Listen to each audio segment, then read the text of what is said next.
Pessoal, prazer é meu estar aqui. Felipe tem me convidado para fazer uma palestra ou fazer um curso nesse portal há bastante tempo e eu tenho enrolado ele um pouco. Estava ocupado com outras coisas e tendo que trabalhar com outras coisas aqui e infelizmente foi ficando para trás. Então hoje é uma satisfação muito grande para mim poder cumprir esse pedido e trazer alguma informação, tomara que seja útil para todos vocês aí. O que eu tenho para trazer hoje aqui é um pouco sobre o projeto do Anequim. O Anequim foi o último avião que eu construí na UFMG e eu vou contar um pouco da história disso tudo antes de eu falar do avião, para contextualizar o porquê desse avião. A UFMG, na década de 60, através da iniciativa do professor Cláudio Barros, começou com essa particular atividade de projetar e construir aviões com os alunos de engenharia. O contexto do porquê isso começou é uma longa história, mas ele não vem ao caso aqui. Mas ao longo dos anos foi notória a importância dessa atividade lá. Todo mundo que toca o portal de engenharia aeronáutica praticamente participou dessas atividades na UFMG. E eu, no final da década de 90, eu tive a oportunidade de trabalhar com o Cláudio e fui convencido por ele de me dedicar e ficar na UFMG e me dedicar à construção desses protótipos. Não foi difícil convencer, evidentemente, é uma coisa que eu gosto muito de fazer, mas, de fato, uma decisão que moldou a minha carreira como engenheiro aeronáutico por esses anos todos aí. Então, em 1999, eu comecei o meu primeiro projeto, meu primeiro avião, o CE 308. A intenção foi um desafio que o Cláudio colocou para mim, como tentar bater um recorde mundial de velocidade. Eu era muito novo, mas querendo aprender muito e querendo me dedicar o máximo possível àquilo, e quase com uma arrogância de achar que isso seria possível. Mas, felizmente, com a ajuda do Cláudio e de todos os outros professores da UFMG na época, do Rogério, do Uti, conseguimos fazer o avião funcionar. Teve seus tropeços, como todo projeto. Eu acredito que dos 4 aviões que eu fiz, não teve nenhum que não teve tropeço, sempre tem tropeço, mas, felizmente, a gente conseguiu chegar onde a gente queria. Não que os resultados vieram imediatamente. O 308, esse primeiro avião, eu comecei a construir ele em 1999 e eu só consegui bater o recorde mundial em 2010. Demorou 11 anos da minha vida para conseguir o objetivo desse avião. Eu sempre achei isso um tempo enorme, sabe? Quase que como uma frustração, uma sensação de fracasso, assim. Até o dia que eu descobri que o Frank Williams, dono da equipe Williams de Fórmula 1, do primeiro grande prêmio que ele participou ainda como mecânico na antiga Brabham, até ele ganhar um grande prêmio, não um campeonato mundial, um grande prêmio como chefe de equipe na Williams, foram 29 anos. E o que eu tenho aprendido com os meus aviões todos é isso. Cada um desses projetos é uma grande parte da vida da gente que vai embora, no sentido de que o tempo passa, mas eu acredito que a alegria não é um destino, é uma jornada. Eu tenho experimentado muita alegria fazendo esses aviões. Então, demorou 11 anos para bater o recorde mundial com 308, e quando bateu o recorde mundial, eu falei, o que eu vou fazer agora? E depois de algum tempo pensando e conversando muito com o Gunnar Armin, que foi o piloto do 308, e eu mandei uns rascunhos para o Gunnar e falei, Gunnar, que tal fazer esse avião aqui? Vamos olhar o segundo slide. Vamos passar o slide aqui. Tem um desenho que vocês Vamos ver, um dos primeiros esboços que eu fiz do avião e mandei para o Gunnar, falando para ele, então, vamos tentar fazer esse avião, mais um avião de corrida, para tentar mais um recorde mundial. Ele tinha um pequeno avião Pitts S1S, e eu falei com ele, por que a gente não tira o motor do seu avião e eu fabrico esse avião aqui para você? E aí a gente tenta outros recordes mundiais. Ele aceitou e assim foi o início, então, do meu terceiro projeto, por volta de 2011. Em 2011 a gente começou a construção do avião.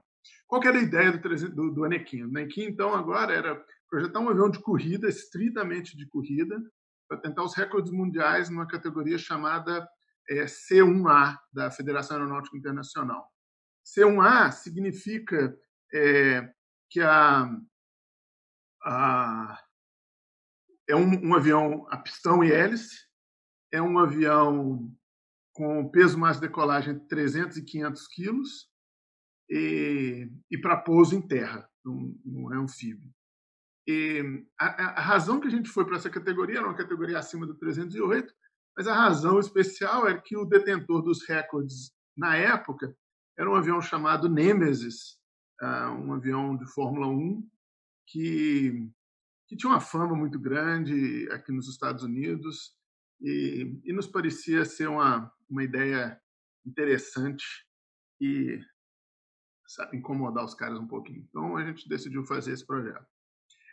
Aqui eu tenho nesse slide alguns dos principais pontos que a gente queria, do ponto de vista de engenharia, aprender no Centro de Estudos Aeronáuticos da UFMG e nos desenvolver um pouco mais. Então, o Anequim foi o primeiro avião todo com estrutura de fibra de carbono. A primeira vez que a gente estava usando máquina CNC para construir o ferramental.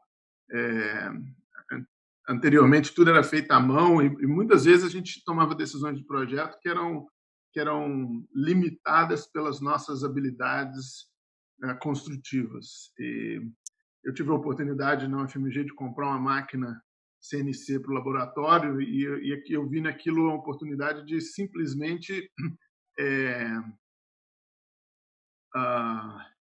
poder ampliar o leque de possibilidades de projeto sem me limitar pelo que eu conseguia fabricar. Então, isso era interessante para nós. A terceira era chegar a Mach 0,5 ao nível do mar, e apesar disso não ser um número relevante para muita gente, porque está longe ainda do supersônico, era uma marca de velocidade interessante para a gente, para verificar se os métodos e técnicas que a gente utilizava para cálculo de desempenho aerodinâmico funcionava bem nessa parte, nessa velocidade.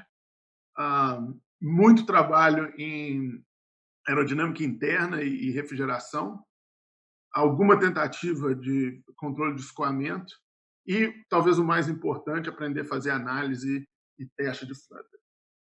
Então, eu vou mostrar aqui, seguindo no próximo slide, alguns dos passos que a gente seguiu, que a gente teve para projetar e depois construir e testar o Anequim.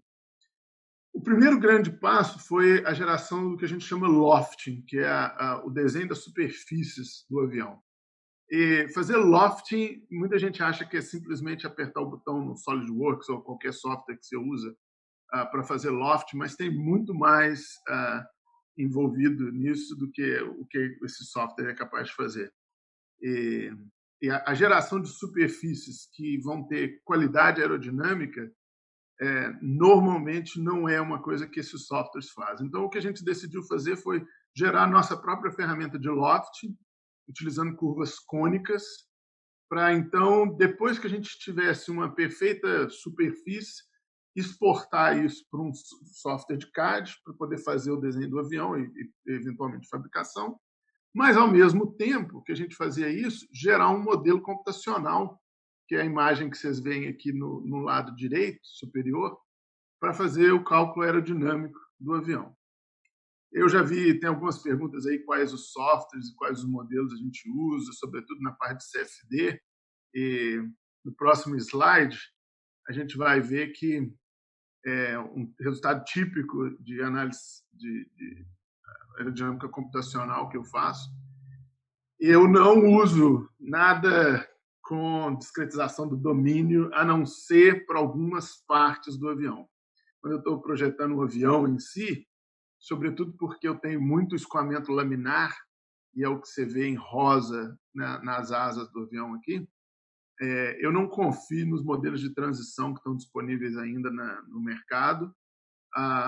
Então, eu prefiro fazer métodos painéis com camada limite integral e acreditar nos modelos de transição que a gente tem para a camada limite integral, ao invés de resolver o modelo no domínio do fluido. Do ponto de vista de projeto, para mim é uma vantagem muito grande, porque eu consigo uma análise relativamente precisa, porque eu preciso, mas com um tempo de resolução que é ridiculamente baixo, em casa de segundos.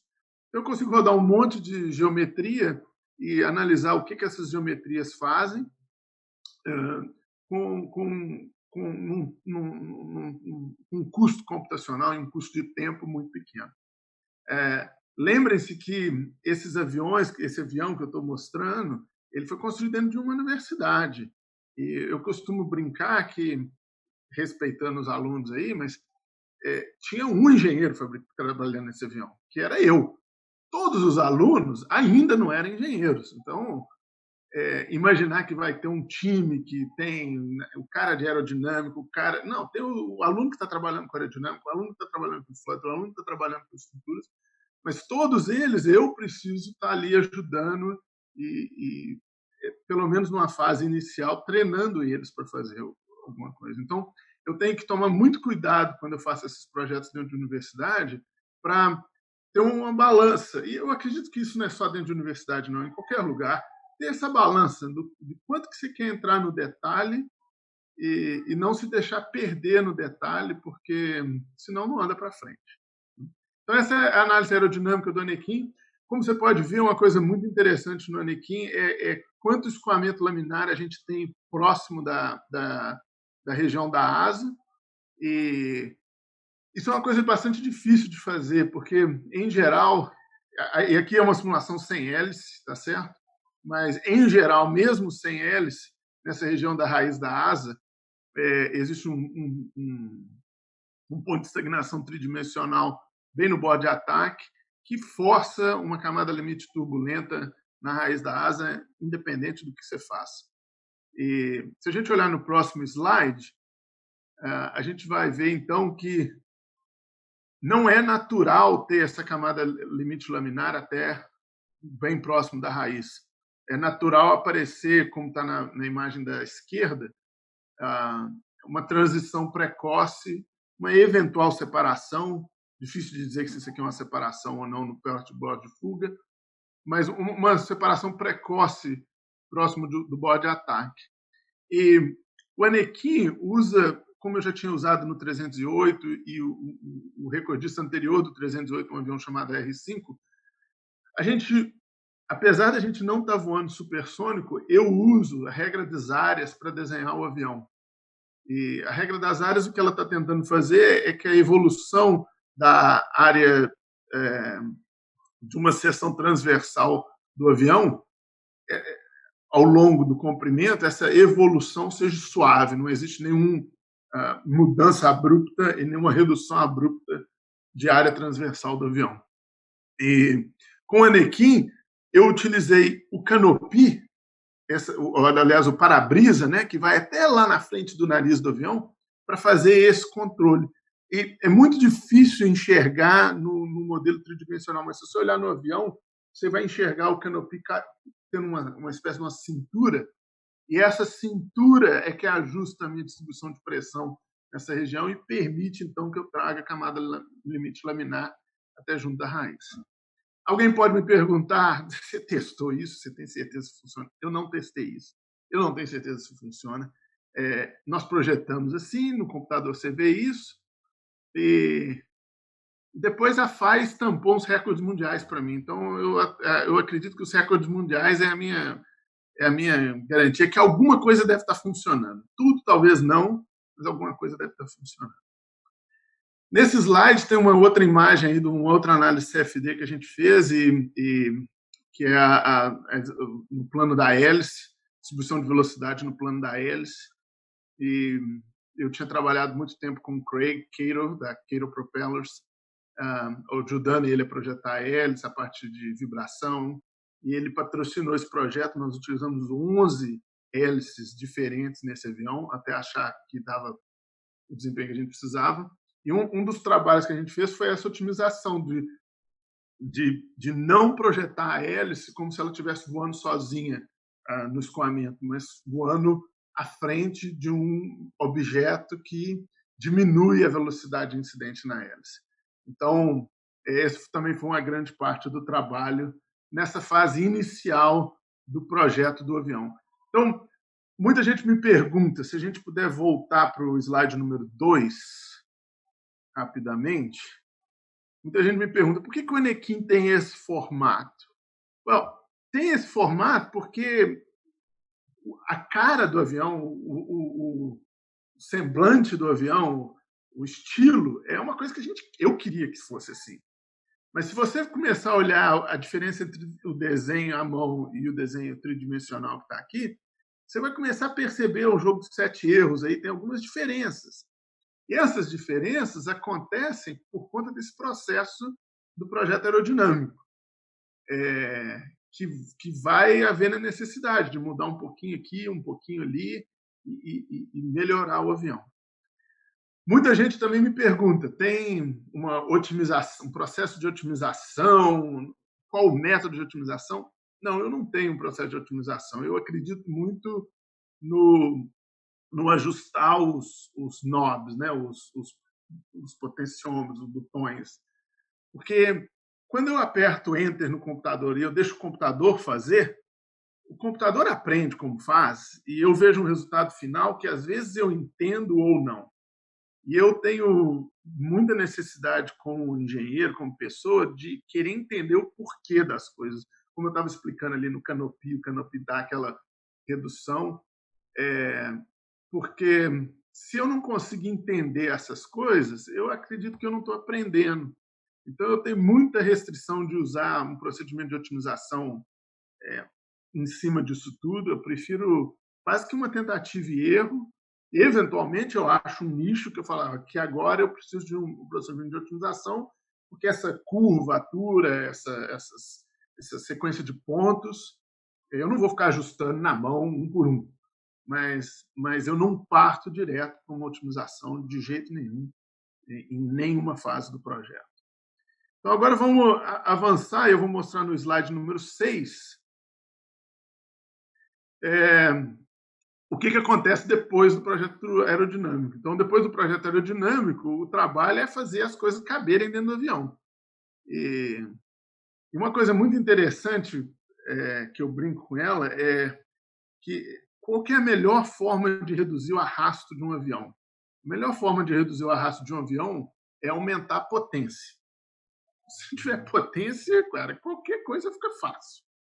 Agora, a segunda melhor forma de reduzir o arrasto do avião, se você lembrar na equação de arrasto, né, que tem um coeficiente de arrasto, que é o que se todo mundo pensa, nós vamos reduzir o coeficiente de arrasto aqui, aquele coeficiente de arrasto é multiplicado por uma área.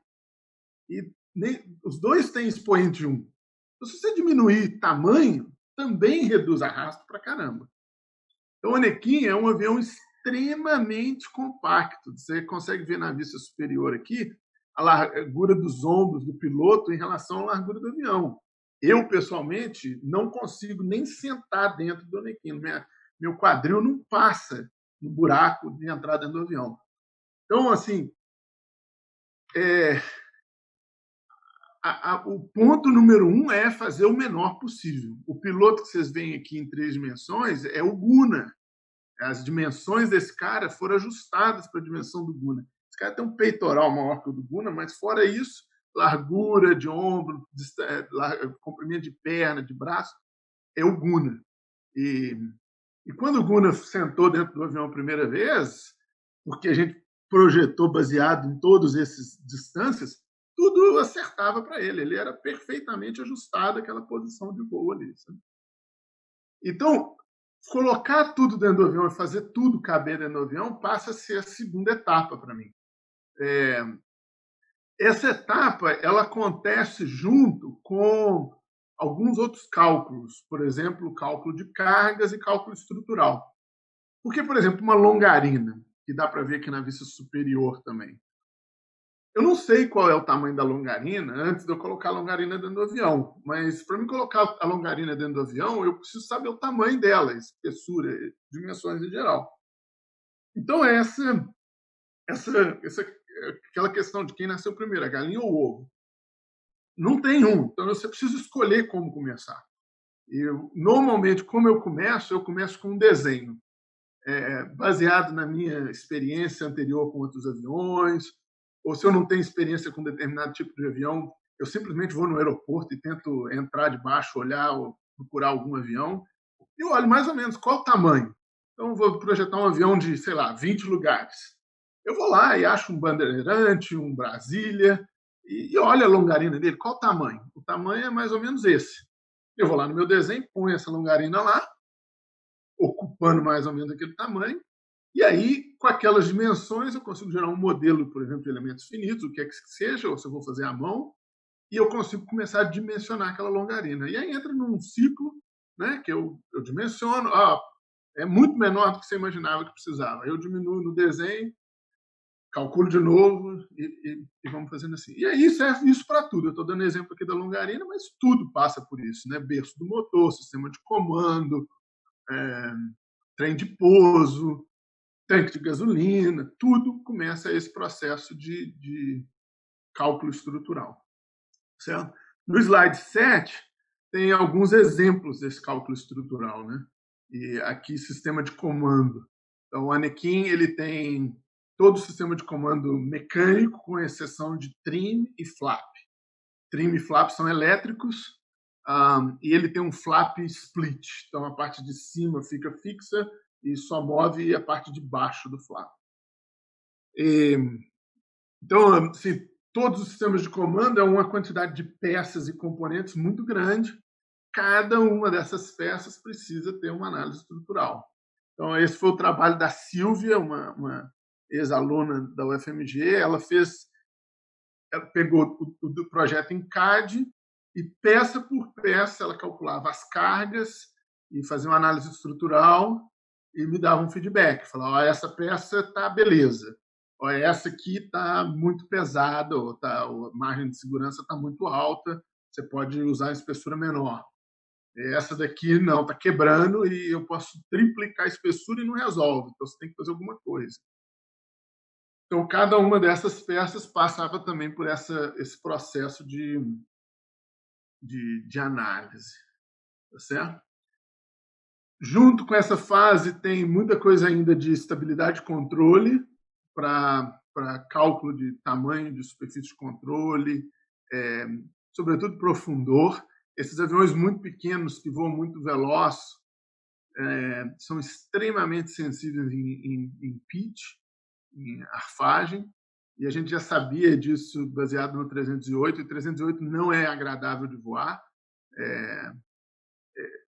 seguro, mas não é agradável, e a gente queria melhorar isso no Anequim, assim, era primordial melhorar isso. Então, eu dediquei muito tempo para entender qual era o problema do 308 e fazer o Anequim ficar melhor. Esse é um ponto interessante que mostra quando que a gente precisa mergulhar num problema mais com engenharia, mas sem se perder no detalhe. Para esse cálculo de estabilidade e controle, a linha de sustentação nula da fuselagem é um parâmetro muito importante. E a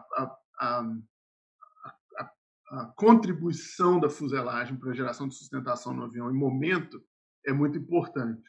Então, esse foi um parâmetro que a gente viu que, poxa, é muito difícil de estimar isso com métodos semi-empíricos ou métodos computacionais. E Então, nós construímos um pequeno modelo da fuselagem e levamos para o túnel de vento. E no túnel de vento medimos, então, esse ângulo. Os relatos do Guna voando o avião é que o avião comporta-se muito melhor do que o 308, o que indica para mim que todo o esforço de fazer ele ficar melhor funcionou. Mas muita gente pergunta: você faz ensaio de túnel de vento? Do avião inteiro, não, porque eu não preciso. Não tem nada que o túnel de vento vai me dizer do avião inteiro que eu já não saiba, ou por cálculo semi-empírico, ou por análise de CFD, ou que eu vou acabar descobrindo voando, e eu me sinto seguro o suficiente para ele fazer voar. Mas esse parâmetro específico, então eu faço um ensaio só daquela partezinha do modelo. Né? Então, acho que isso é importante, e é lógico que se a gente estava falando, o professor Billy, o pessoal do portal trabalhou aí com análise em túnel de vento de aviões produção em série. É lógico que no avião de produção em série você vai para o túnel de vento, você quer fazer tudo que você pode fazer lá. Mas eu acho que essa ideia de você saber medir o seu esforço e dedicar sua atenção aonde é importante, isso a gente pode escalar mesmo que você esteja ensaiando um avião inteiro. Ou seja, quando você vai lá, o que é importante para você medir e prestar atenção naquilo ali? Ok, feito isso tudo, aí a gente começa a fabricar. Então, nós vamos no slide 8, e nesse slide você começa a ver o processo de fabricação. O Guna lá sentado dentro do mockup, na parte inferior direita aqui, a fabricação dos moldes na máquina de comando numérico que eu comentei. E aqui também foi uma área que nós aprendemos muito, muito, muito, muito. Desenvolvemos um monte de novas técnicas que o pessoal ao redor do mundo tem trabalhado, já usado elas atualmente. Testamos um monte de materiais. Vocês veem aqui, os moldes foram todos fabricados em MDF. E o Brasil tem um MDF que não acha em lugar nenhum do mundo, que a Eucatex faz. Eu não trabalho para a Eucatex, mas ela é a única que faz, que é o MDF feito de eucalipto. E funciona maravilhosamente para fazer moldes. Fiz molde para o Anakin, fiz molde para os aviões da Red Bull, foi tudo de MDF, baratinho e com a qualidade excepcional. E aí aqui começa a parte que eu me divirto muito, da fabricação do avião, mas que de fato consome com você. O trabalho muito trabalho braçal, muito sujeira, muito esforço mesmo para fazer isso aqui acontecer. Eu gosto, não vou negar que de vez em quando eu quero quebrar tudo e pôr fogo e fazer outra coisa, de frustração com as coisas que não funcionam às vezes. Mas é muito gratificante você chegar, às vezes, no final de dia de trabalho e subir no telhado lá da oficina e tirar uma fotografia como essa do canto inferior esquerdo. Você vê tudo aquilo que você tinha pensado e bolado no computador se transformando numa máquina de verdade. Né? No slide 9 tem alguns outros exemplos, alguns aí dos lendários estudantes que participaram do projeto. Aqui da esquerda para a direita tem o Toninho, Gustavo e o Matheus 20. O Matheus foi o cara que projetou a maior parte dos moldes para o Anakin, sobretudo da fuselagem, e praticamente cortou todos eles no CNC também. Toninho trabalhou no CE há muitos anos, ajudou muito na laminação dessas partes, sobretudo no início. E o Gustavo, que estava só de visitante, ele também foi aluno do CE, mas o Gustavo passa a vida dele viajando pelo mundo. Ele foi o cara esperto, nós aqui estamos ralando aqui. Mas aqui te dá alguma ideia, alguns detalhes aí da construção do avião. Painel de instrumentos, sistema de comando de profundor no lado direito superior. E tudo, como você vê, tudo carbono. Aliás, tem uma peça só que não é em carbono no Anakin, da parte estrutural, que dá para ver nessa foto do lado inferior esquerda, que é a parte fixa, a deriva, é fibra de vidro, e a única razão para isso é porque a antena de rádio fica dentro dela para ela ser transparente para a transmissão. Então, o trabalho de projeto gasta mais ou menos 1 ano, o trabalho de construção aproximadamente 2 anos da nossa vida. No slide número 10, só para mostrar aqui é um CFD com a discretização do domínio. Então, não é metros painéis mais, não é camada limite, e para mostrar que eu uso eles quando me interessa. Então, nesse caso, para refrigeração, escoamento aerodinâmico interno, foi todo feito dessa forma. Eu gosto muito da foto superior, que mostra a importância de fazer essas análises. As diferenças são sutis, mas eu vou mostrar para vocês os macetes. Tá? Se você olhar na parte superior esquerda, a entrada de ar está vertical. Esse é um duto que tem na barriga do avião para um radiador de óleo. Essa cinza é um radiador de óleo. E se você observar a entrada de ar está vertical. Você imagina, o ar está vindo daqui, você vai colocar uma entrada de ar aqui para o ar entrar na vertical. Mas isso está bem na frente do avião. A única coisa que tem aqui na frente é o spinner. Mas o spinner já é suficiente para mudar a direção do escoamento. E essa mudança de direção do escoamento, você vê verde aqui entrando, com esse ângulo forma um descolamento, tem uma recirculação dentro do meu duto do radiador, o que diminui a eficiência da minha refrigeração. Se você olhar na foto da direita, a entrada de ar agora está inclinada, como na foto inferior você vê já a entrada de ar perpendicular à superfície ali do spinner. E olha a diferença que isso faz com as linhas de corrente aí do escoamento, né? Então, eu não tenho os números aqui de ΔP, diferença de pressão na face do radiador, mas eu posso te dizer que a diferença, a eficiência de refrigeração aqui é assustadora. Então, aqui a gente fez muito trabalho para otimizar isso. Eu aprendi um monte sobre refrigeração trabalhando com os aviões da Red Bull e testei um monte de coisa lá, aprendi um monte de coisa e o Anequim fez uso de muito desses detalhes para minimizar rastro de refrigeração. Slide número 11. Lembra disso, Sérgio? O Sérgio, que é do portal aí, trabalhou com essa parte de... A gente fez um estudo para essa empresa ACI no virabrequim do motor. Acabou que no final a gente não usou exatamente o que a gente mexeu, mas o motor do 308 é um IO360 válvula paralela, que normalmente produz 180 HP. 308 ele não produz 180 HP, não vai achando que a gente é bobinho assim, não. Produz um monte mais. É um envenenamentozinho considerável nesse motor. E a preocupação é isso, é seguro ou não, né? Então a gente fez algumas análises de dinâmica estrutural no virabrequim para ajustar o raio do virabrequim entre o munhão e o virabrequim propriamente dito.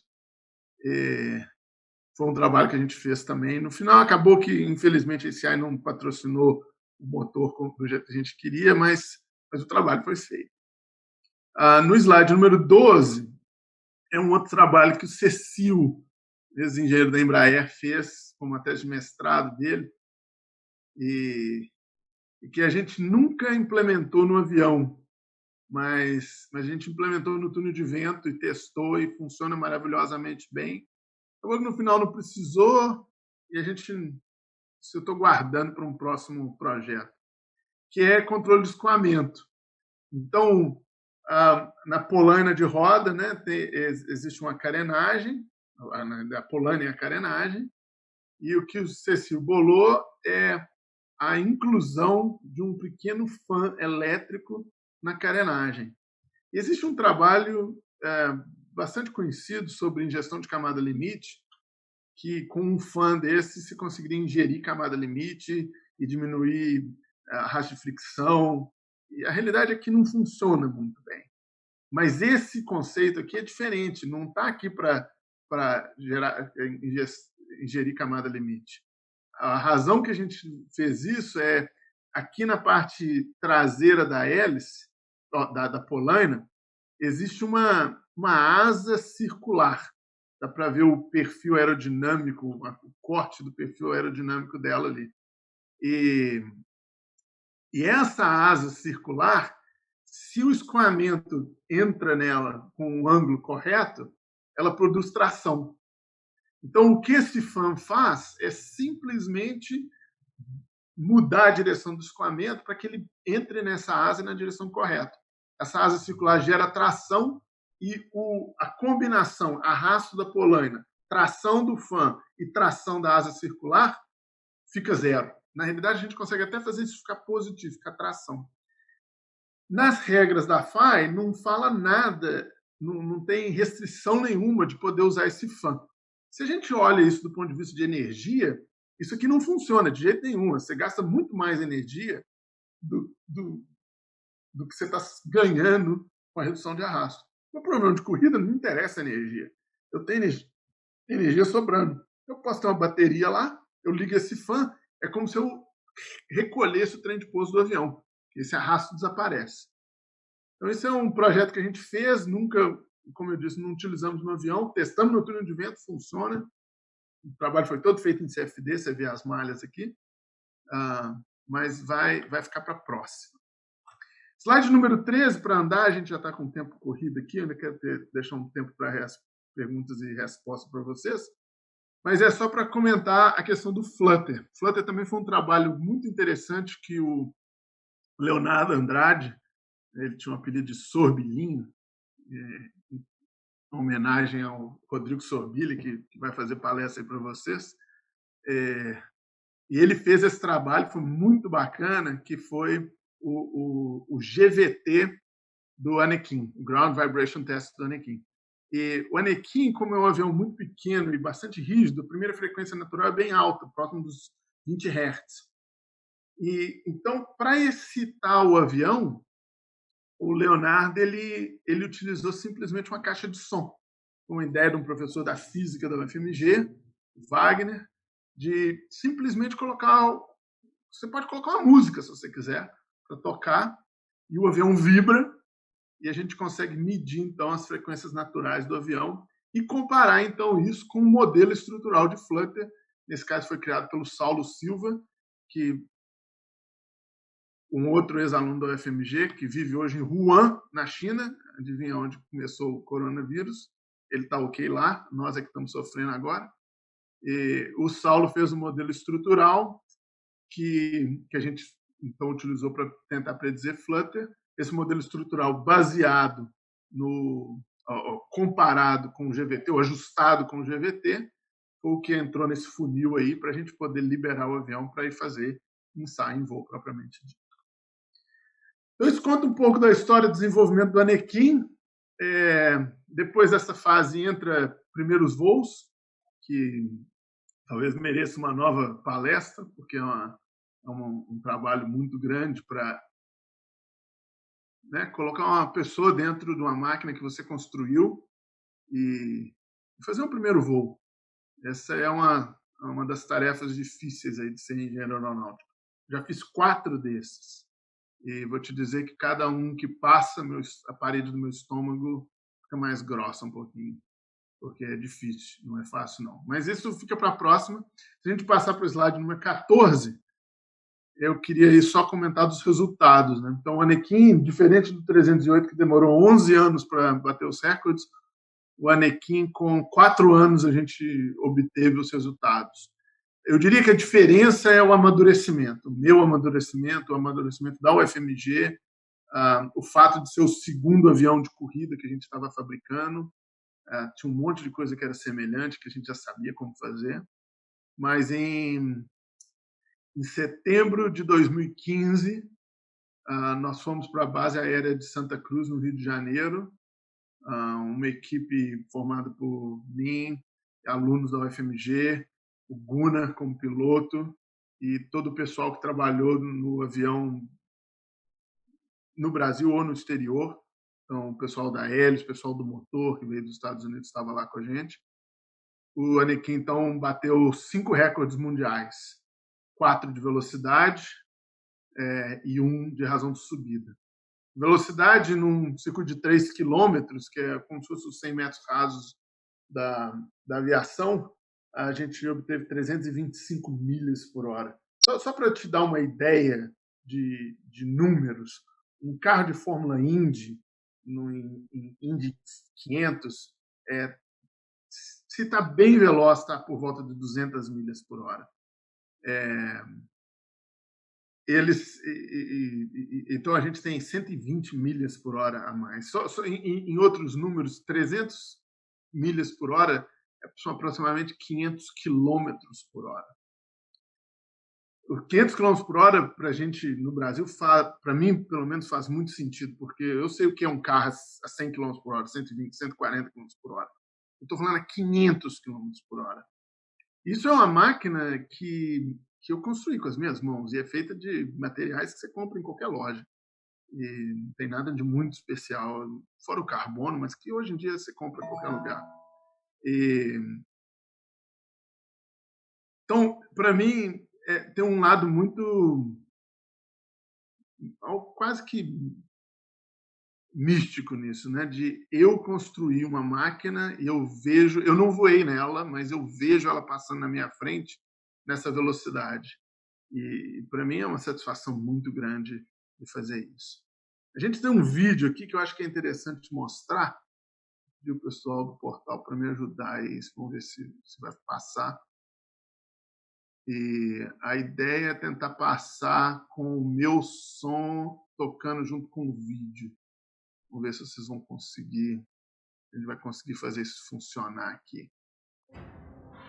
The fastest four-cylinder a lightweight experimental aircraft that combines speed with aerodynamics. Pessoal que está transmitindo, se eu conseguisse enxergar o vídeo. Anakin is the Brazilian name for the mako shark, and the mako shark is the fastest and the ferocious shark on the oceans. Aerospace engineer Paulo Escol is the brains behind the project. Since I was born, I think, I was playing with airplanes, kites, everything that flies really caught my attention. He teaches students in Brazil how to build planes from scratch. He's a young baby, he's just 1 year old. Aniki has already broken 5 speed records for experimental planes. Its top speed so far, 530 kilometers an hour. Paulo thinks he can push the ajustar pouquinho para mim a posição do vídeo. Acho que aí é uma das imagens do avião passando. Essa ainda não é das mais velozes, mas nós vamos ver uma bem veloz daqui a pouco. Vocês vão ver. The second thing is power. We have a really strong engine on that airplane. The third thing is the propeller. So the propeller is what create the connection between the power of the engine with the aerodynamics. Today, Paulo and his team are testing 2 props to see which one makes the plane go faster. The first propeller is a high-pitch propeller. Dá para ver que as hélices a gente trabalha muito com elas, né? Tinha uma hélice lixada ali. High speeds. Muito trabalho nisso. Esse é o Gunnar. Minha parceria com o Gunnar deu frutos excelentes. A gente pretende reativar ela logo. Vocês aguardem. Gunnar is ready to go. Then they find a fuel leak. It's a minor fuel leak, but you know, to put the pilot inside them something that's leaking fuel, it's not right. Eu acho interessante nesse vídeo que dá para ver no início eu tava sequinho, né, com a pele sequinha. Aí eu já tô suando, todo brilhando, achando que fabricar avião e colocar avião para voar é agradável, não. Dá uma trabalheira louca. Acho que essas imagens são muito interessantes. Bom, não, nós vamos trocar eles. A primeira, esse dia nós estamos testando 2 hélices. É lógico que esse vídeo, do jeito que eles mostram aí, é uma história meio que contada. Vocês podem imaginar isso, mas de fato a gente estava testando 2 hélices. So that will be our speed, and this will be RPM. Yeah, that was like 500 kilometers per hour, a little bit less than 500 kilometers per hour. Yeah, the new prop should be vou com a primeira que não foi a mais veloz, só deu um pouquinho menos de 500 km por hora, eu acho. More power, more speed. It should deliver. E agora vai entrar a segunda. Use a different propeller, and this propeller has less pitch, so we are hoping to have more RPM. We believe that we will have more speed because of this. Gunnar is airborne again. Na segunda agora é interessante, tem essas passagens, né? Essas te dão realmente noção da velocidade que nós estamos comentando aqui agora. Eu acho bacana esse vídeo só para mostrar um pouco do que é 500 km por hora num avião desse tamanho, bem pequenininho. É realmente bastante impressionante. Quem teve a oportunidade de ver o avião voando sabe o quanto foi interessante isso daí. The second flight was awesome. The second propeller with the modifications that we did performed really well. What's a good o vídeo, that we can set? Eu não estou tendo o áudio do vídeo, o feedback do áudio do vídeo, mas pelo que eu me lembro, agora ele quase que indica o que nós estamos pensando em fazer no futuro agora. Vai colocar um motor turbo nele e voar mais alto. We think that with turbos and flying high, daí nós devemos chegar às 400 milhas por hora. More than 550 km per hour. For Paulo, it's less about breaking world records and more about pursuing his feels. Para quem não conhece, essa figura emblemática na minha vida foi o Cláudio.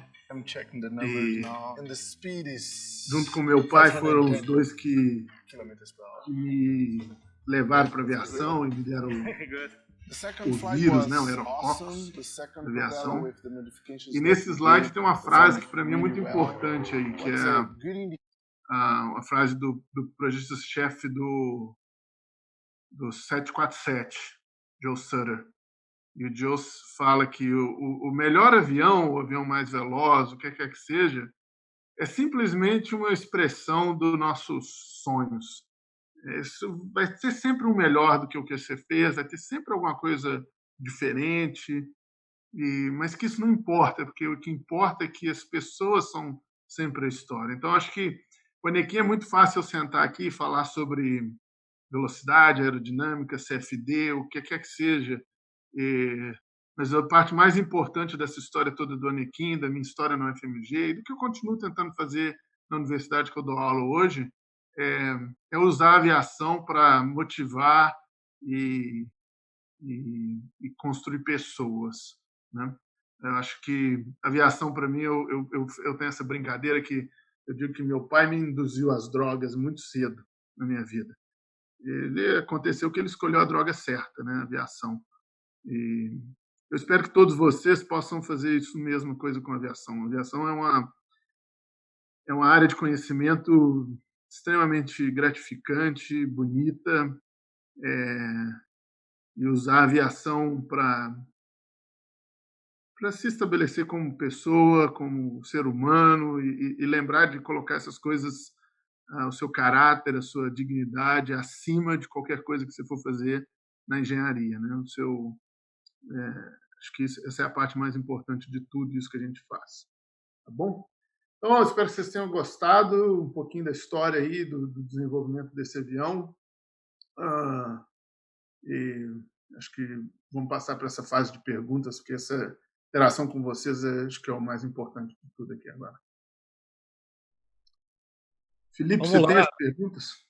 Bem, eu vou fazer algumas perguntas. Eu queria começar com um gancho exatamente nesse encerramento do seu discurso em relação às pessoas, né, e aos mestres que você teve que te motivaram e que, de alguma forma, te levaram até onde você chegou.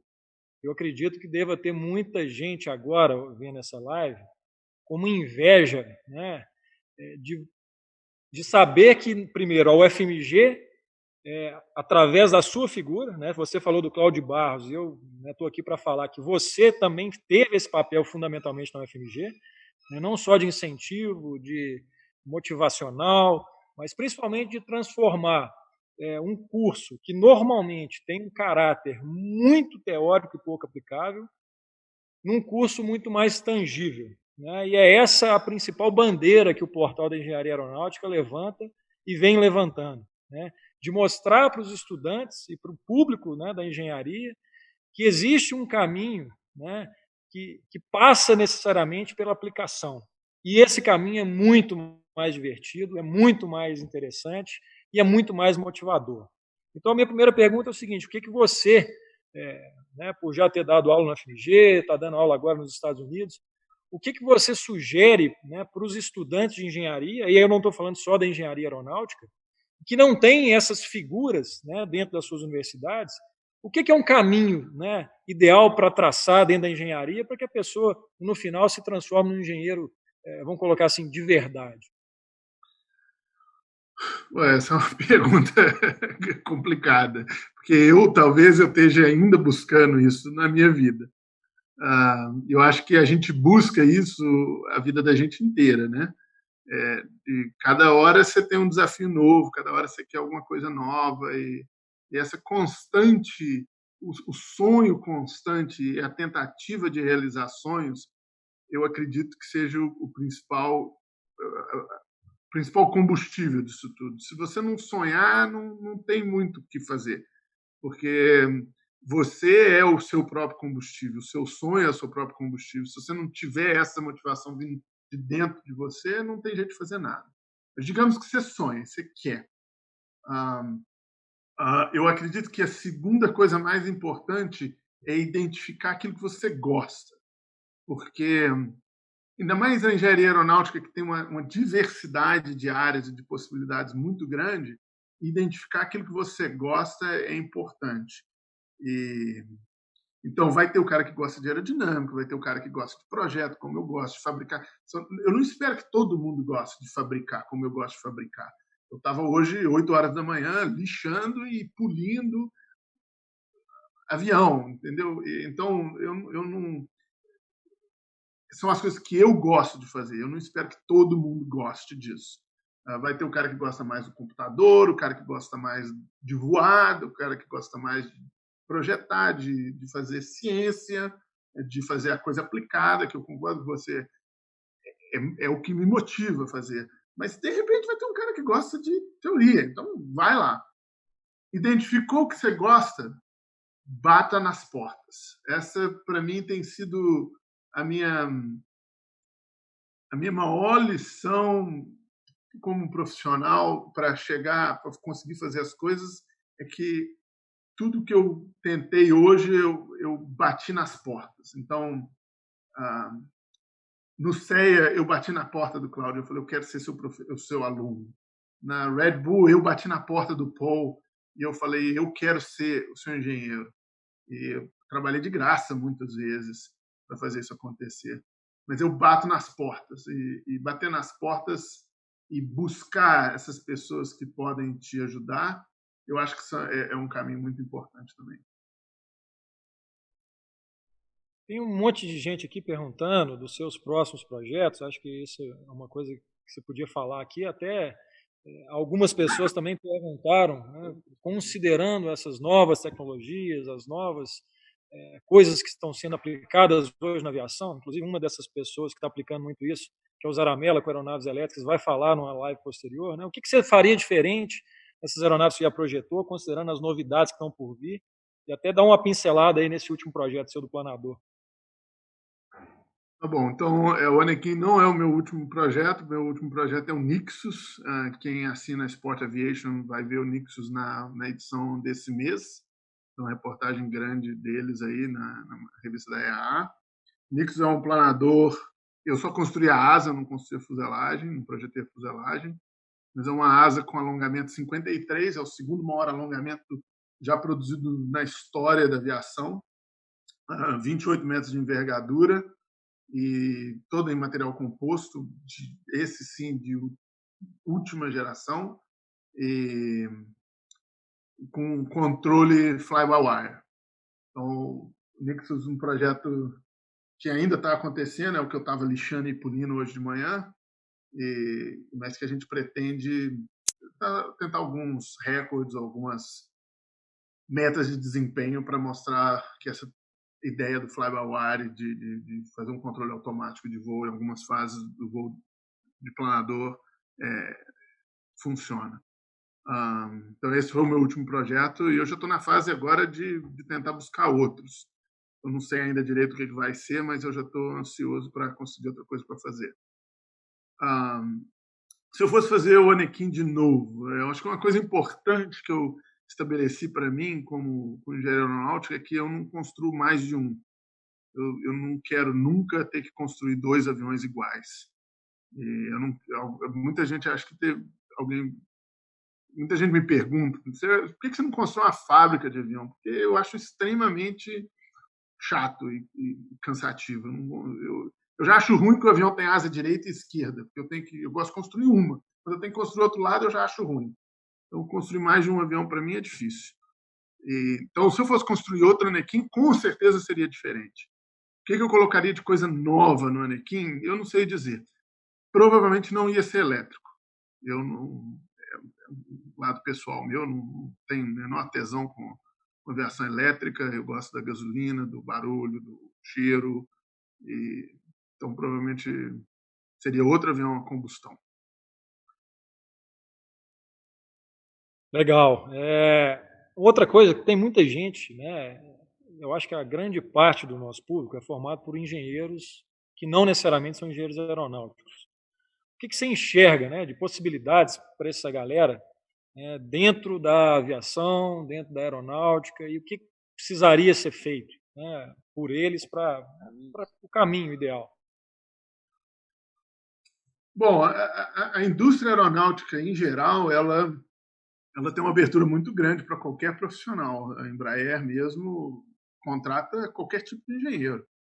E é lógico que, para você ser eficaz ou ter um diferencial, o conhecimento aeronáutico é muito importante.